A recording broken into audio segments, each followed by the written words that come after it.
Hi everyone. आज हम discuss करेंगे आइल्स के अग्री डिसएग्री ऐसे के फॉर्मेट के बारे में।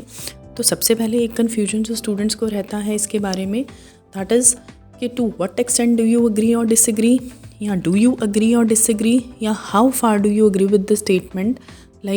वो सोचते हैं कि ये तीनों क्वेश्चंस अलग अलग हैं और इनको हमें अलग अलग तरीके से प्रेजेंट करना है एग्जामिनर के सामने, या इसका जो फॉर्मेट है वो अलग रहेगा।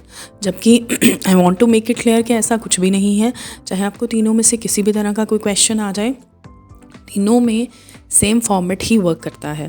तो सबसे पहले तो ये बात अपने माइंड में बिठा लीजिए कि इनका जो पैटर्न है, फॉर्मेट है, उसमें किसी भी तरह की आपको कोई कन्फ्यूजन नहीं होनी चाहिए। सारे क्वेश्चंस सेम ही हैं।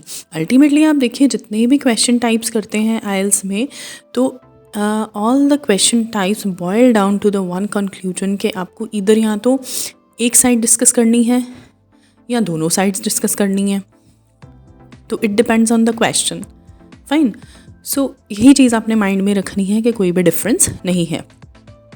सो मूविंग नेक्स्ट, सबसे पहला जो फॉर्मेट है वो है, सबसे पहला जो टाइप है एक्चुअली आपके अग्री डिसएग्री का। अगर तो आपके पास सामने कोई क्वेश्चन आता है तो आप उसमें अगर कम्प्लीटली अग्री कर रहे हैं अपने टॉपिक से, आप उसको फेवर कर रहे हैं, तो सबसे पहले टाइप 1 में ये आएगा इंट्रोडक्शन, BP1 जिसको हम बेसिकली बॉडी पैराग्राफ 1 कहते हैं, उसमें आप टॉपिक से अग्री करते हो। BP2 में भी अग्री आएगा, देन कंक्लूजन। क्योंकि आपने जब अपनी थीसिस लाइन में, अपनी इंट्रोडक्शन में एग्जामिनर को बताया है कि आई कम्प्लीटली स्ट्रांगली या firmly agree with this topic या विद दिस क्वेश्चन या विद दिस स्टेटमेंट, तो आप उसके फेवर में ही सारा ऐसे लिखोगे। आप इसमें ये नहीं कर सकते कि BP1 में आपने अग्री कर दिया, BP2 में डिसएग्री कर दिया।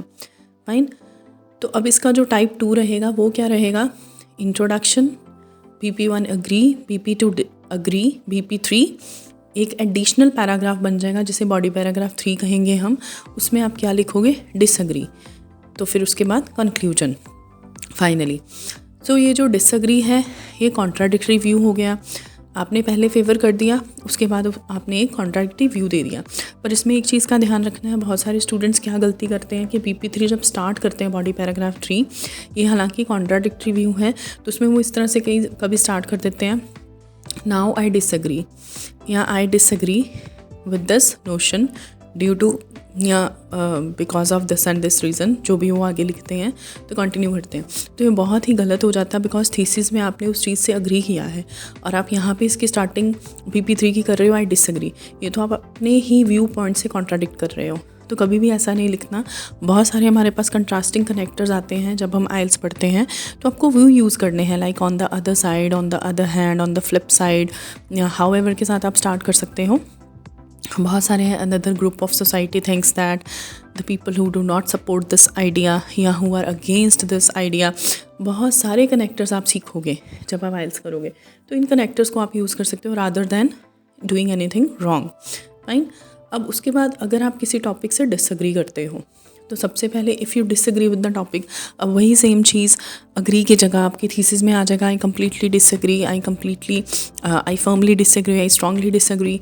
तो टाइप 1 क्या रहेगा? Introduction, BP1 disagree, BP2 disagree, then conclusion. अब इसका आपने टोटली डिसएग्री किया है तो उसमें आप अग्री नहीं लिख सकते। अब इसका जो सेकेंड टाइप रहेगा सेम उसी तरह से उसका उल्टा हो जाएगा, ऑपोजिट। इंट्रोडक्शन आ गई, BP1 disagree, BP2 disagree, BP3 agree, then conclusion. इसमें भी कनेक्टर्स का सेम वही सिनेरियो रहेगा। अब उसके बाद लास्ट टाइप जो आ जाती है थर्ड, अगर आपको स्टूडेंट्स दोनों साइड्स डिस्कस करनी है तो इसमें स्टूडेंट्स सबसे ज़्यादा पजल होते हैं, like if both sides of the argument are to be discussed. अगर आप दोनों साइड्स आर्ग्यूमेंट के डिस्कस करना चाहते हो, या if you have a balanced approach और व्यूज़ फॉर बोथ साइड्स, अगर आप दोनों साइड्स के लिए लाइक बैलेंस्ड एक अप्रोच रखते हो, आप दोनों साइड्स को इक्वल वेटेज दे रहे हो कि मुझे दोनों ही डिस्कस करनी है, तो उस केस में thesis statement should be written smartly. आपको बहुत स्मार्टली थीसिस स्टेटमेंट लिखना पड़ेगा दोनों को फेवर करते हुए। देखो हम इस तरह से तो थीसिस लिख नहीं सकते, I strongly agree with the topic, but I disagree with the topic. बहुत सारे स्टूडेंट्स ये गलती करते हैं, I agree and disagree both with the topic. तो ये कुछ स्टूडेंट्स करते हैं मिस्टेक, तो ये थीसिस बहुत ही गलत है। अभी ये थीसिस किस तरह से बनेगी स्टेटमेंट, ये आपको मैं अपनी नेक्स्ट वीडियो में अच्छे से बताऊंगी। पूरा इंट्रोडक्शन पे मैं एक वीडियो बना रही हूँ जो मैं इसके नेक्स्ट अपलोड करूँगी अपने चैनल पे। तो उसमें मैं आपको पूरी डिटेल में एक introduction banana along with thesis आपको बेसिकली कैसे लिखनी है, जिसके ऊपर आपके बैंड्स डिपेंड करते हैं, तो वो मैं आपको पूरी बनाना सिखाऊंगी। तो अभी तो इसमें मैं आपको थोड़ा सा ब्रीफ में बता देती हूँ, क्योंकि इसके बाद एक क्वेश्चन है, उसकी हेल्प से आप ज़्यादा अंडरस्टैंड कर पाओगे कि थीसिस इस केस में कैसे बनेगी। फाइन। अब ये जो है जिसमें आपको दोनों ही व्यूज़ डिस्कस करने हैं, इसका फॉर्मेट किस तरह से रहेगा। सबसे पहले इंट्रोडक्शन, BP1 में अग्री, BP2 में आप अपोजिट दोगे disagree, then is conclusion. Fine. So इसमें आप एक चीज़ को फेवर कर रहे हो, उसके बाद आपने उसको फेवर नहीं किया, देन कंक्लूजन आ गया। अब क्वेश्चन के थ्रू आपको ज़्यादा अच्छे से क्लियरली पता चलेगा। Computers are way more intelligent than human being, how far do you agree or disagree. अब इसमें देखो आपका क्वेश्चन है कि कंप्यूटर है जो वो ह्यूमन बीइंग से कहीं ज़्यादा, वे मोर का मतलब होता है बहुत ज़्यादा, कहीं ज़्यादा इंटेलिजेंट है। तो आप इस चीज़ से कितना सहमत हो। अब एक क्लास में 50 स्टूडेंट्स हैं और उसमें से कुछ आप लगा लो, अगर कुछ परसेंटेज हैं जो कहेंगे नहीं हम तो बोथ साइड्स में जाना चाहते हैं, लाइक हम इस तरह से कुछ लगा सकते हैं परसेंटेज, क्योंकि हर एक का ओपिनियन एक जैसा एक ऐसे पे नहीं हो सकता।